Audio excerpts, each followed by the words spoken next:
Hello friends, ഇന്നൊരു Assamese താലി കഴിക്കാൻ വേണ്ടി പോയാലോ? രാത്രി വന്നിട്ട് നമ്മൾ താലി കഴിക്കാനായിട്ട് പോയത് ഗുവാഹട്ടി എയർപോർട്ടിൻ്റെ അടുത്തുള്ള ഒരു റെസ്റ്റോറൻറ്റിലേക്കാണ് പോയിട്ടുള്ളത്. ഇവിടെ താലി മാത്രമേ കിട്ടുള്ളൂ. അങ്ങനെ നമ്മൾ 2 വെജ് താലി ഓർഡർ ചെയ്തിട്ടുണ്ട്. ആദ്യം തന്നെ സ്റ്റാർട്ടറായിട്ട് ഒരു ജ്യൂസ് പോലൊരു സംഭവം വന്നിട്ടുണ്ട്. ജ്യൂസ് അല്ല, പക്ഷേ ജ്യൂസ് പോലെ എന്തോ ഒരു സംഭവം വന്നിട്ടുണ്ട്. അങ്ങനെ നമ്മളെ മീൽസ് വന്നിട്ടുണ്ട് കേട്ടോ. നല്ല ട്രഡീഷണൽ ആയിട്ടുള്ള പാത്രങ്ങളിലൊക്കെ സെർവ് ചെയ്തിട്ടുള്ളത്. അന്ന് തന്നെ പായസമുണ്ട്. നമ്മൾ കറുത്ത അരി വെച്ചിട്ടുള്ള ഒരു പായസമാണ് ഇത്. അതുപോലെ തന്നെ വാഴക്കൂമ്പിൻ്റെ ഒരു ചട്നി, അങ്ങനെ എന്തോ ഒരു സംഭവമുണ്ട്. പിന്നെ ഉരുളക്കിഴങ്ങോ അങ്ങനെ എന്തോ ഒരു സബ്ജി വെച്ചിട്ട് എന്തോ ഒരു സംഭവമുണ്ട്.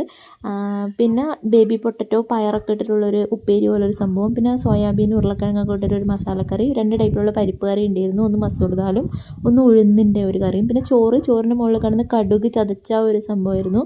പിന്നെ ഇവിടെ കോമൺ ആയിട്ടുള്ളത് ഉള്ളി, ചെറുനാരങ്ങ, പച്ചമുളക്, പിന്നെ സാലഡ് ഉണ്ടായിരുന്നു.